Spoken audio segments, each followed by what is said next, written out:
어, 성탄의 계절이 다가와서 오늘은 또 성탄절을 준비하는 마음으로 같이 설교를 나누려고 합니다.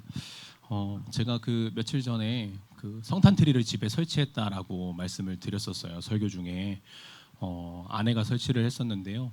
그래서 문득 그 트리멍이라고요. 뭐 불멍, 물멍 뭐 이런 것처럼 트리를 계속 보고 있는 거예요. 트리를 보다가 뭐 여러 가지 생각들이 지나가요. 근데 문득 아름다운 트리를 보다가 한 가지 발견한 게요. 요즘 성탄 트리를 보면 웬만한 트리 꼭대기에는 다 별이 붙어 있더라고요. 여기 보신 분 계실 거예요. 근데 여기는 안 붙어 있어요. 근데 관양동 트리에는 별이 붙어 있어요. 밖에서 길거리에 트리 설치되어 있는 거 대형 트리들 보시면 웬만한 트리들은 다 별이 붙어 있거든요. 그래서 제가 아내한테 이런 말을 했어요.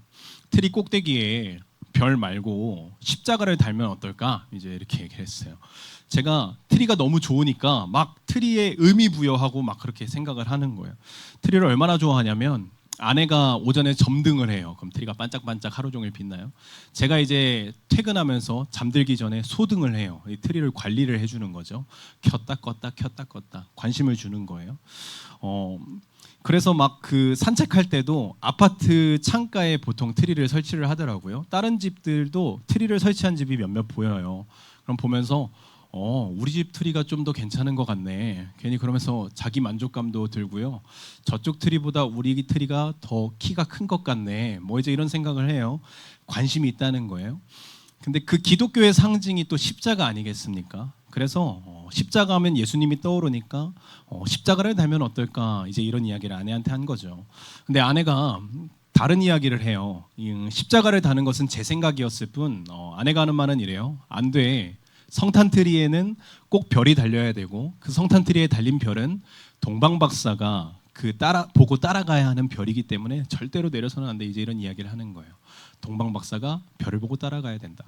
표지에도 보시면 성탄 트리 꼭대기에 별이 반짝반짝 달리는 거 보이세요? 제가 아내의 말을 듣고 또 생각해요. 그리고 깨닫게 되죠. 아, 그렇구나. 저는 이미 성탄 자체를 십자가로 당겨와서 생각을 하고 있었던 거예요. 여러분, 십자가는 고난이잖아요.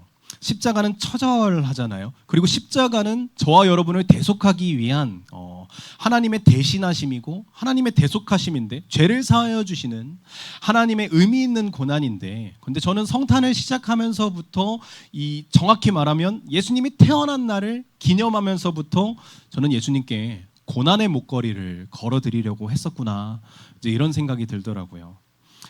사실 맞는 말이기는 해요. 예수님께서 이 땅에 십자가를 지러 오신 게 맞으시니까요. 근데 간혹 우리는, 아니 어쩌면 우리들뿐만 아니라 한국교회는 이 성탄이라는 기쁜 날뿐만 아니라 이 교회라는 공동체를요, 아니면 또 예수님께서 우리에게 주신 그 모든 은혜라는 것 자체를요, 이 십자가 하나에 모든 의미를 다 부여하려고 하지 않는가, 이제 이런 생각을 하게 되는 거예요. 뭘 해도 십자가, 뭘 해도 십자가. 좋은 십자가 맞지만요. 근데 하나님께서는 십자가 사건만을 위해서만 이 땅에 자신의 아들을 보내신 것이 아니시거든요. 예수님께서 이 땅에 내려오실 때 말구유에 나신 것이 십자가 때문만이 아니라는 거예요. 그럼 무엇 때문에 예수님께서 이 땅에 오셨을까요? 궁극적인 목적이요. 예수님께서 이 땅에 오신 궁극적인 목적은 저와 여러분과 함께하고 싶으셔서, 자신의 자녀들과 영원토록 함께하고 싶으셔서 이 땅에 오셨다라는 거예요. 이사야 7장 14절 말씀 암송으로 읽었죠. 그러므로 주께서 친히 징조를 너에게 주실 것이라. 보라, 처녀가 잉태하여 아들을 낳을 것이요 그 이름을 임마누엘이라 하리라. 징조가 있을 때 그 징조를 주심, 궁극적인 이유는 함께 하심이라는 거예요. 징조를 주셨던 궁극적인 이유, 임마누엘이라. 보라, 처녀가 잉태하여 아들을 낳을 것이요 그의 이름을 임마누엘이라 하리라. 그의 이름을 번역한즉 무엇입니까? 하나님이 우리와 함께 하심이라. 임마누엘 하기 위하여 이 땅에 오셨다는데, 임마누엘은 하나님이 우리와 함께 계신다라는 거예요. 궁극적인 목적이죠. 십자가도 목적이 될 수가 없어요. 대속도 목적이 될 수 없고 죄사함도 목적이 될 수가 없어요. 심지어 부활도 목적이 될 수가 없어요. 하나님의 목적은 함께 하심이에요. 십자가를 통해서 함께하고 부활을 통해서 함께 하시겠다라는 거예요. 사도 요한은 이렇게 말을 하죠. 요한복음 1장 9절, 참빛 곧 세상에 와서 각 사람에게 비추는 빛이 있었나니 라고 말해요. 오늘 설교 제목이 빛에 이끌리는 사람들이에요.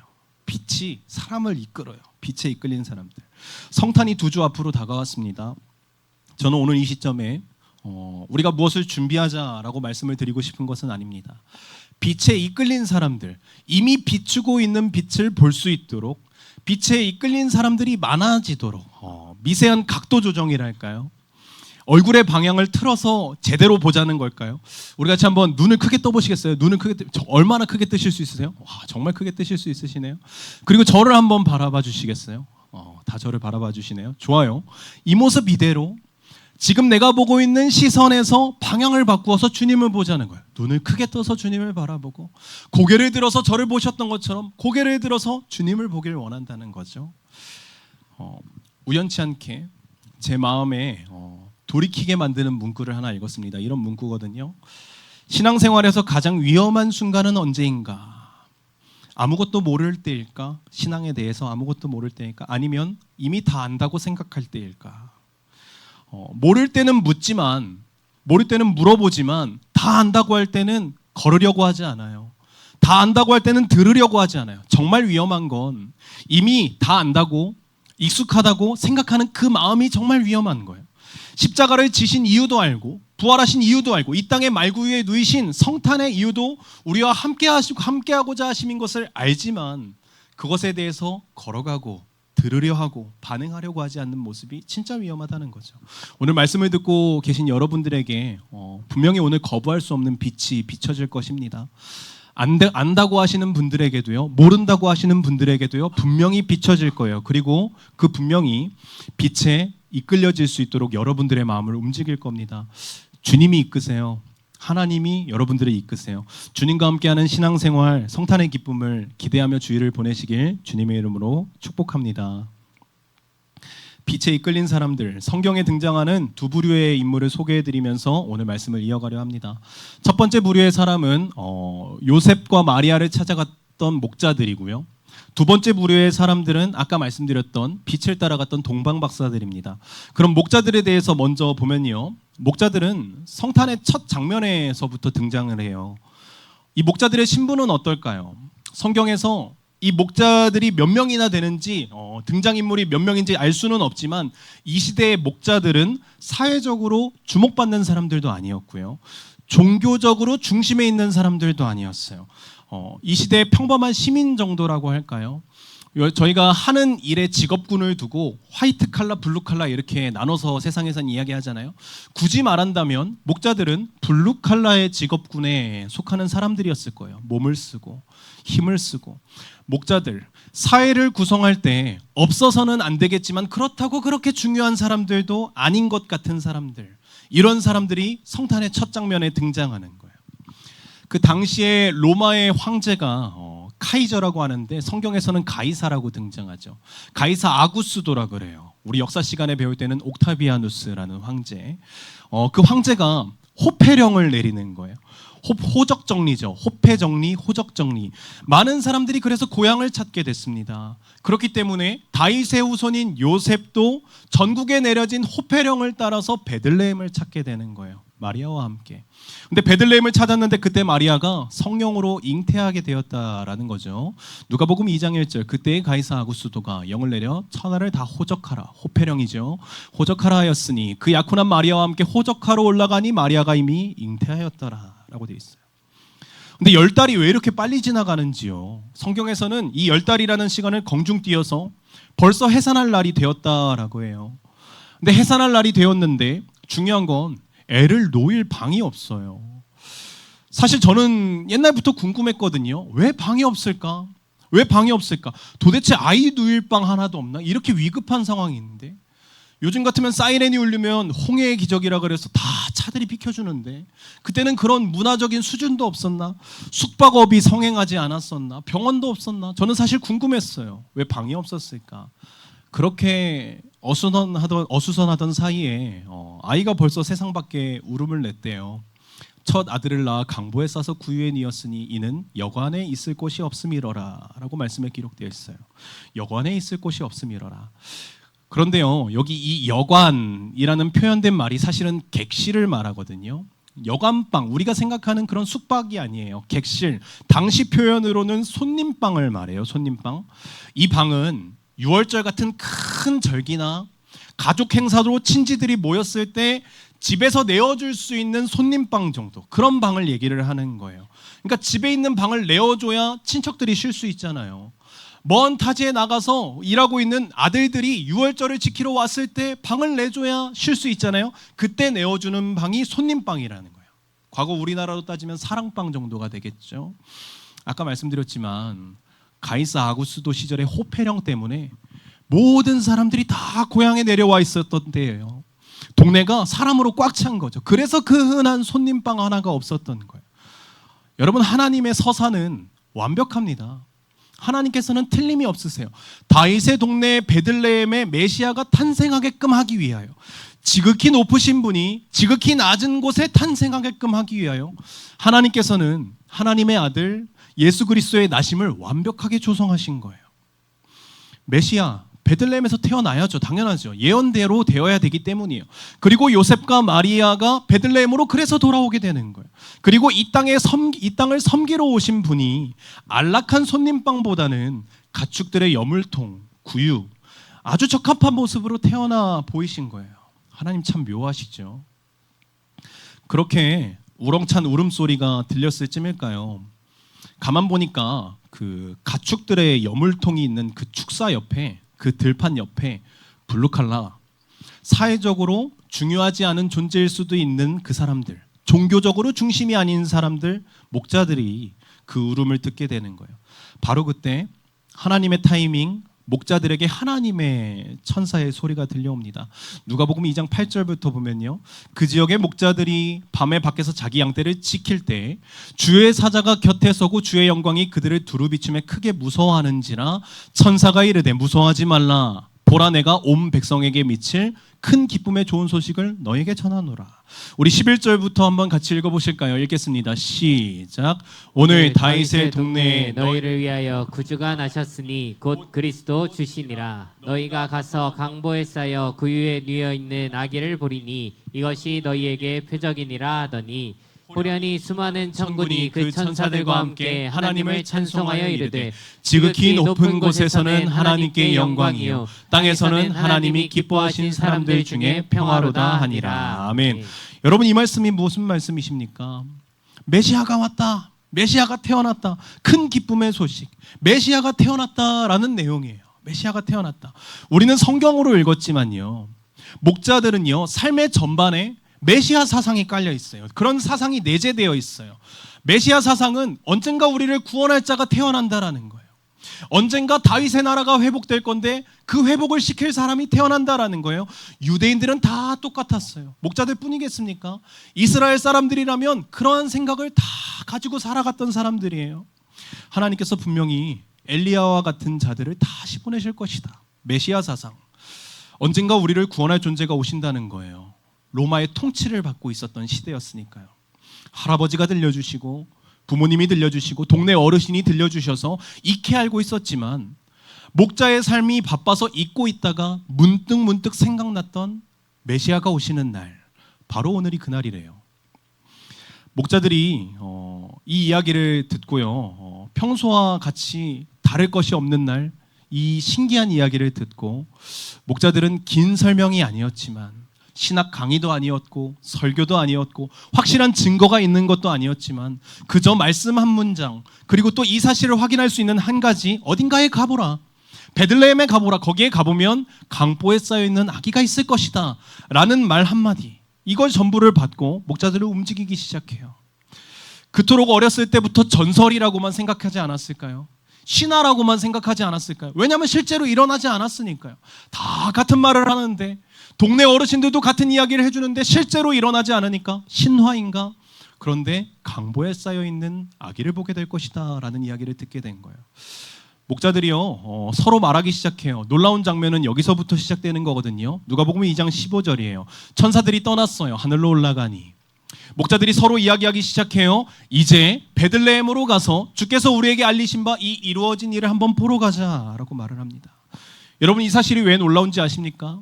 목자들은 망설이지 않습니다. 야, 김 목자, 박 목자, 진짠지 한번 확인해봐. 우리 조금 더 기다려보자. 밤이니까 새벽이니까 날이 동트면 가자. 뭐 누구 목자를 불렀을지도 몰라요. 글을 좀 읽었다며. 이 사실이 진짜야? 이러면서 확인하는 작업은 없어요. 말씀하시니까 바로 움직이는 거예요. 우리 한번 보러 가자. 하나님의 말씀은 사실 사람을 설득하기 위함이 아니에요. 사람이 정말 하나님의 말씀을 들었다면 그냥 고민 없이 걷는 거예요. 바로 행동하는 거예요. 이것이 순종이죠. 하나님의 말씀을 들었는데 어떻게 고민을 할 수가 있겠어요? 고민은 언제 하게 돼요? 하나님의 말씀에 내 생각이 끼었을 때 고민하게 되는 거예요. 저도 이 말씀 앞에 한번 서봅니다. 그렇다면 나는 어떤 사람일까? 저는 어떤 사람일까요? 여러분, 여러분에게 들려지는 하나님의 말씀이 지금 어떻게 들려지고 계십니까? 내 감정을 위로하는 데서 끝나던가요? 아니면 내 삶을 움직이던가요? 하나님의 말씀이 여러분에게 들려지고 있는 이 말씀이 나에게 행동하게끔 만드는 말씀이던가요? 아니면 우리는 하나님의 말씀을 이용하고 있는 것일까요? 여러분, 목자들은 갔어요. 천사들이 올라가자마자 베들레헴으로 갔어요. 그리고 구유 안에 누워있는 강포에 쌓인 아기를 보았습니다. 그리고 거기서 멈추지 않죠. 목자들은 한 걸음 더 나아가요. 성경에 기록되어 있어요. 누가복음 2장 17절 같이 한번 읽어보실까요? 목자들이 한 행동입니다. 시작. 보고 천사가 자기들에게 이 아기에 대하여 말한 것을 전하니. 아멘. 목자들은 보고 들은 모든 것을 전하였습니다. 보고 들은 모든 것을요. 이런 말이 있어요.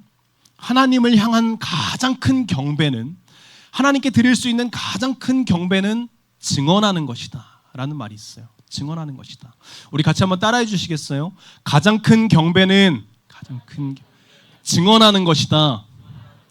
여러분, 가장 큰 경배는요, 사실 교회 안에서 우리가 갖추어진 모습으로, 갖추어진 틀 안에서 찬양하고 기도하고 말씀을 듣고 하나님께 소리치고 외치고 하는 이런 모습들, 정말 중요하고 중요한 경배의 모습이라고 할 수 있지만, 그렇다고 가장 큰 좋은 경배의 모습은 아니에요. 하나님께서 받으시는 가장 큰 경배는 바로 증언하는 것이에요.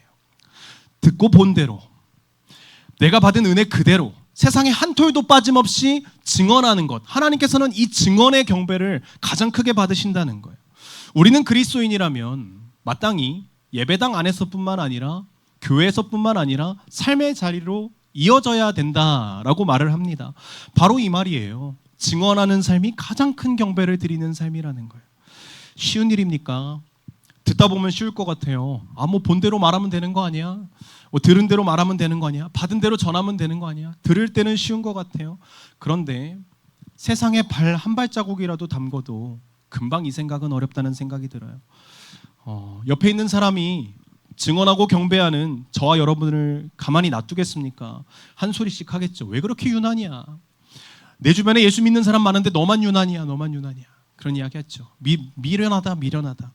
고린도전서 1장 18절 너무나 잘 아시는 말씀인데 같이 읽어보실까요? 시작. 십자가의 도가 멸망하는 자들에게는 미련한 것이요 구원을 받는 우리에게는 하나님의 능력이라. 아멘. 구원을 받은 우리가 하나님의 능력을 누리며 담대히 증언해야 되는데, 십자가의 도, 십자가의 길대로 따라 살아가야 되는 우리에게 세상 사람들이 하도 뭐라고 하는 거예요? 미련하다, 미련하다. 그래서 미련한가? 그러면서 세상 사람들과 발맞춰서 살아가게 되는 거죠. 여러분, 그래서 증언하는 것이 어려워요. 그래서 살아내는 것이 어려워요.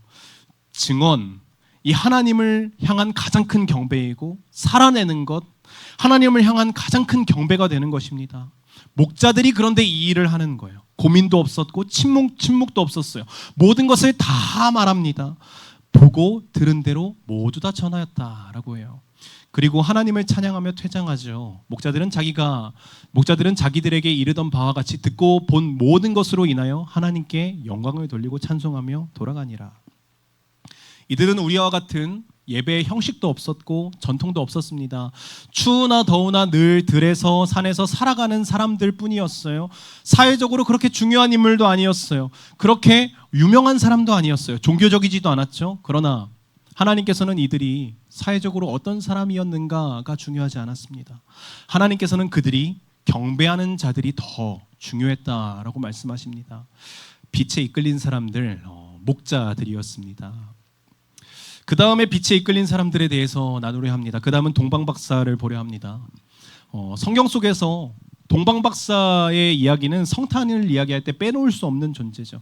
근데 제가 이 빼놓을 수 없는 존재인 이 동방박사에 대해서 생각보다 많이 모르고 있었더라고요.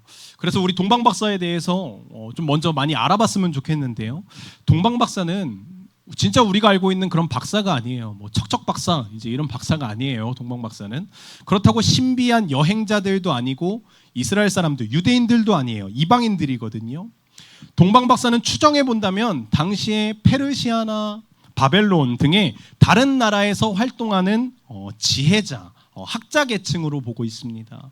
그들이 하는 일은요, 왕의 곁에서 자문을 해주는 거예요. 왕이 정사를 꾸려 나갈 때 자문을 해주는 거죠. 세상에 돌아가는 모든 전반적인 것들을 공부해요. 밤하늘의 천문도 공부하고 사람도 공부하고 자연도 공부해요. 그렇게 세상 질서를 읽었던 사람들이 바로 동방박사다. 현인이죠, 현인. 그런 사람들이었습니다. 그런 동방박사들은 사회적으로 볼 때나 지식적으로 볼 때나 명예적으로 볼 때나 권위적인 측면에서 봐도 충분히 성공한 사람들이다. 충분히 성공한 사람들이다라고 할 수 있어요. 이들이 굳이 위험한 도박을 할 필요가 있었을까요? 위험한 길을 떠날 필요가 있었을까요? 편하거든요. 인정받거든요. 안락하거든요. 무엇 하나 부족하지 않았는데 이들은 위험한 길을 떠났다라는 거예요. 동방박사들이 움직일 수 있었던 단 한 가지의 근거는 무엇일까요, 여러분? 바로 빛입니다. 빛. 밤하늘에 반짝반짝 빛나는 별빛. 우리 같이 한번 이렇게 따라해 주시면 좋겠어요. 동방박사는 빛을 보고 따라갔다. 빛을 보고 따라갔다. 동방박사는 빛을 보고 따라갔어요. 동방박사들이 붙든 것은 성경 구절 말씀이 아니었어요. 메시아 사상도 아니었어요. 그들은 성경을 알지도 못했어요. 메시아 사상이라는 것은 알지도 못했어요. 그러나 그들은 밤하늘에 빛났던 그 반짝반짝거리는 별 하나, 큰 빛에 이끌려서 그들은 움직이게 되었다라는 거예요.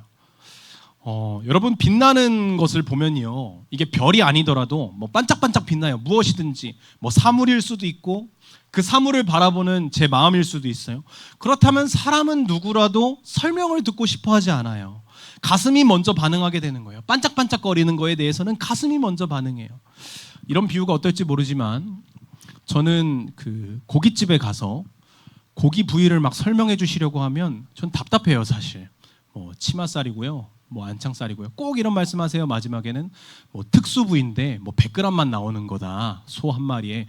그런 설명을 해주시면 막 저는 답답해요. 막 불판이 가열되고 있고 고기를 올리면 쫙 해서 지금 내가 빨리 먹어야 되는데 이 고기를 향한 제 설레는 마음을 자꾸 종업원이 와가지고 설명을 해주려고 하면 저는 견디기가 힘들다는 거예요. 옆에 사람들이 저한테 얘기를 해줘요.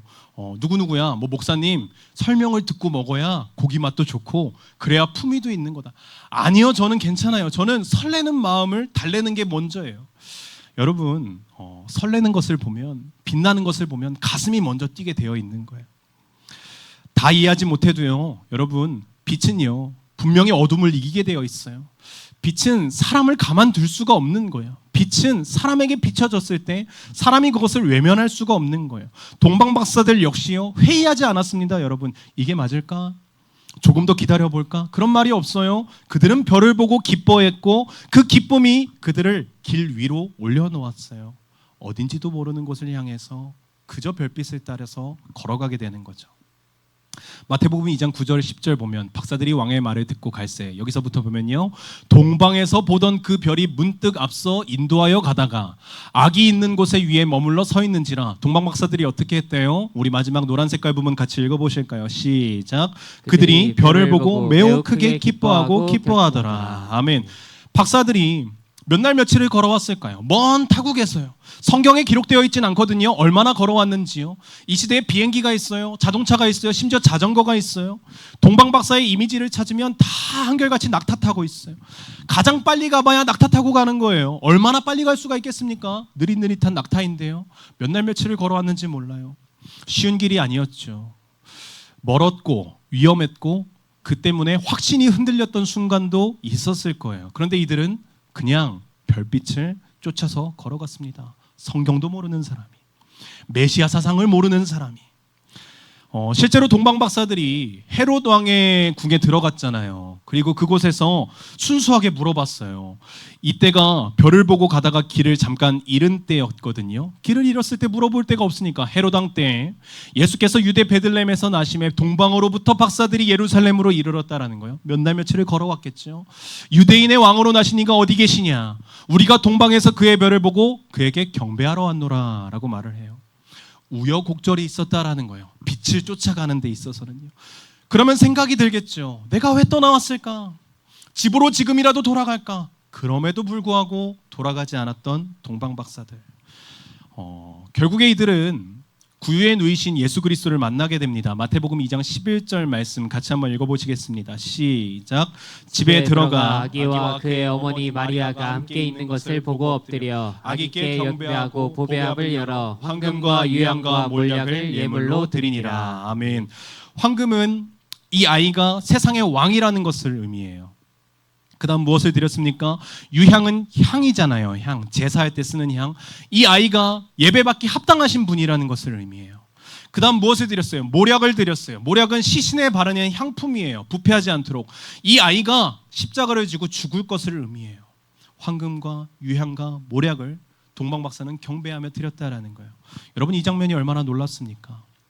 동방박사, 세상의 질서를 읽던 사람들, 명예가 있던 사람들, 권위가 있었던 사람들, 부도 재능도 있었던 사람들, 어느 것 하나 부럽지 않았던 사람들, 그럼에도 불구하고 세상의 중심을 내려놓고 한 아기 앞에 엎드렸습니다. 이 모습이 동방박사가 무지하기 때문입니까?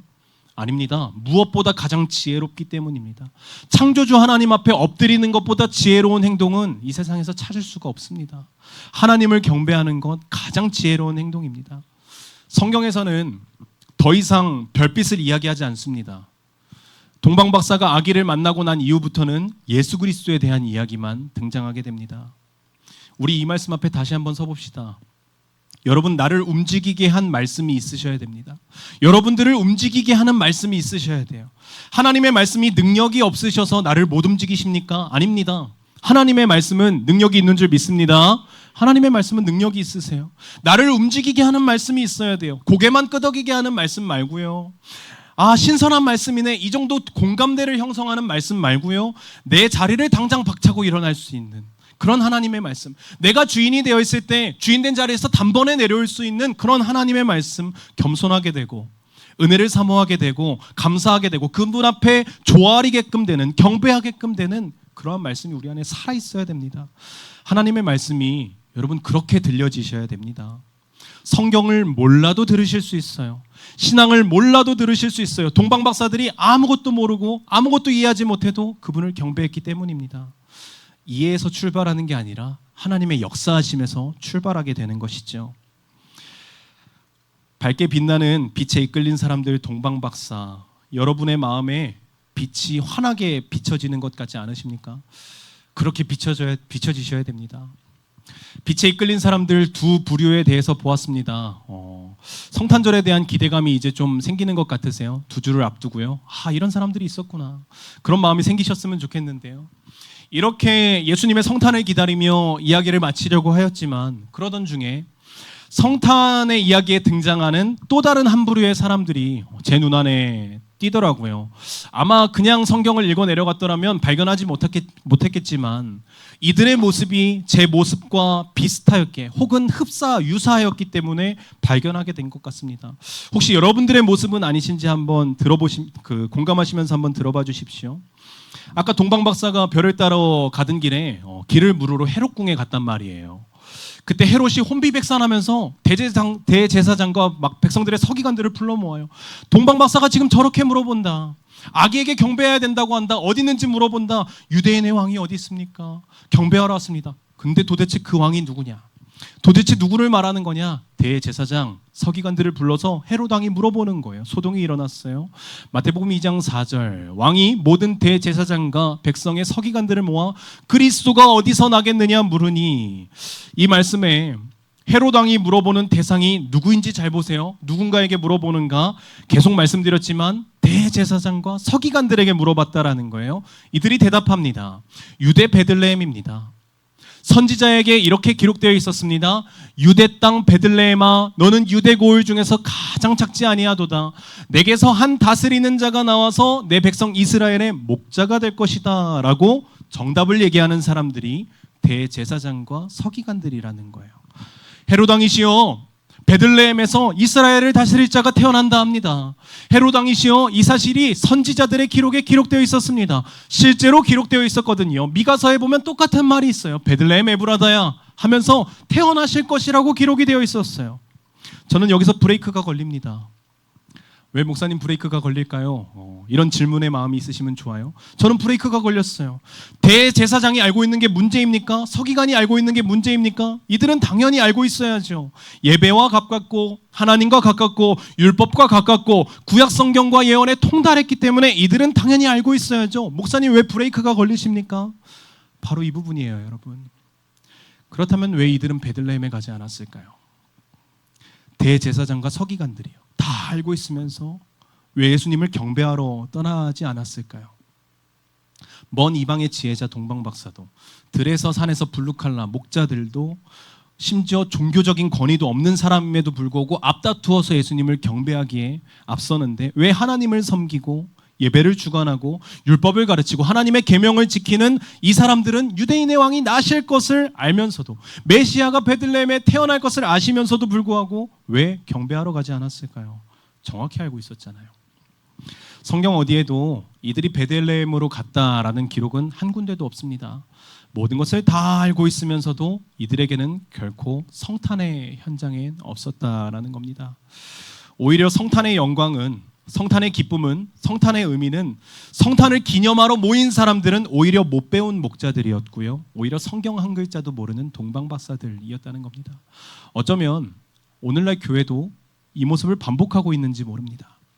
우리 조금 더 솔직해져 보기를 원합니다. 우리가 설교를 듣고 우리가 성경을 읽고 주일학교 교육을 받았기 때문에, 성경 공부를 했기 때문에 우리가 말씀의 정답을 말할 수는 있어요. 성탄의 의미가 무엇입니까? 정답은 말할 수는 있어요. 그러나 정답을 말하는 내 입술과 내 행동과는 모순되는 것처럼 실제의 삶은요, 빛을 따라가는 모습과는 너무나 정반대인 거예요. 그러한 신앙생활을 우리가 할 수도 있다라는 거예요. 빛에 이끌려 본 게 너무 오래전이에요. 감각을 잃었어요. 빛에 이끌려 보는 게 어떤 거였지? 빛이 확 더 밝게 비춰지지 않아서 그럴까요? 내가 시력이 좋지 않아서 그렇습니까? 어떤 날 목자들에게 임한 천사들의 말씀처럼 강력하게 나에게 들려지지 않아서 그런 것입니까? 아닙니다. 어쩌면 우리가 너무나 많이 알고 있기 때문에, 머리가 너무 커요. 순수한 마음이 없기 때문에 우리가 서 있는 자리를 떠나고 싶지 않은 거고, 삶의 방식을 바꾸고 싶지 않은지도 모릅니다. 다 안다고 생각할 땐 걷지 않는다 합니다. 듣지 않는다예요. 이게 정말 위험한 건데요. 이미 다 알고 익숙하다고 생각하는 이 마음이 정말 위험한 건데요. 어리석은 대제사장과 서기관들의 모습을 보며 제 모습을 비춰봤습니다. 여러분, 하나님께서는 이미 충분히 말씀하셨습니다. 그럼에도 불구하고 지금 내가 멈춰 있다면, 그렇다면 빛이 없어서가 아닙니다. 내가 움직이지 않기 때문에 그런 것입니다. 여러분, 우리는 지금 당장 움직여야 됩니다. 여러분의 마음을 움직이셔야 됩니다. 빛이 이끄는 쪽으로 움직이셔야 돼요. 하나님을 향한 한 걸음을 내디디셔야 됩니다. 여러분, 이것은 말씀을 읽고 찬양을 하고 기도하라고 그런 행위를 말씀드리는 게 아니에요. 주님께 경배하듯 내 마음이 주님을 향해서 경배하고 싶은 마음이 넘쳐나야 될 때가 바로 지금이라는 겁니다. 참빛, 곧 세상에 와서 각 사람에게 비추는 빛이 있었나니, 빛은 세상을 향해서 늘 비추고 있으세요. 심지어 골라서 비추는 게 아니라 각 사람에게 비추고 계십니다. 여기 80여 분 계십니까? 각 사람에게 빛이 비춰지고 있습니다. 주님, 그때 나는 피해 가셨던 것 같아요. 주님, 나는 빛을 못 봤어요. 아니요, 핑계 댈 수가 없으실 겁니다. 이제 말씀을 마치려 하는데요, 나니아 연대기라는 책을 쓴 영국의 기독교 소설가 C.S. 루이스라는 분이 계세요. 이분이 쓰신 다른 책, 스크루테이프 편지라는 책이 있어요. 이분은 영국의 기독교 소설가신데, 삼촌마귀 스크루테이프가 그 조카마귀 워무드에게 인간을 속일 11가지의 방법에 대해서 이야기를 해줘요. 인간은 이렇게 속여라. 인간을 계획하게 하라. 정말 좋은 계획을 하게 하고 끊임없이 도와줘라. 그리고 내일부터 실행하게 해라. 그러나 인간에게 내일은 없다라는 장면이 나와요. 인간에게 내일은 없대요. 왜죠? 오늘이 지나요. 그럼 다음 날은 무슨 날이 됩니까? 내일이 되죠. 근데 내일이 다가왔어요. 그날은 무슨 날이 됩니까? 오늘이죠. 인간에게 영원히 내일은 다가오지 않는다. 그러니 인간에게 계획하게 하고 도와줘라. 내일부터 그리고 하게 하라. 그러면 인간은 영원히 할 수 없단다. 인간은 괴롭히는 게 아니고 도와주는 거란다. 내일을 희망하게 하고 내일의 희망을 계속 부어주어라. 여러분, 나중은 없습니다. 여러분, 우리에게는 지금만 있습니다. 오늘만 있습니다. 오늘 빛에 이끌리셔야 됩니다. 목자처럼 동방박사처럼 각 사람에게 비춰지는 그 분명한 빛, 예수 그리스도의 빛, 임마누엘, 우리와 영원히 함께 하시길 원하시는 이 땅에 오신 그 주님의 마음의 빛이 우리에게 분명히 비춰져야 됩니다. 그때 우리는 경배하며 주님 앞에 나아가야 됩니다. 내일은 없습니다. 오늘이 마지막인 것처럼 그렇게 나아가야 됩니다. 성탄의 주인공은 예수 그리스도이십니다. 이미 영광스러우신 그분이 우리의 경배를 통하여 영광을 받길 원하신다 하십니다. 석천 공동체가 절대로 잊을 수 없는 2025년도 가장 행복한 성탄절을 맞이하게 되시기를 주님의 이름으로 축복합니다. 아멘. 우리 같이 자리에 일어나셔서 저들밖에 한 밤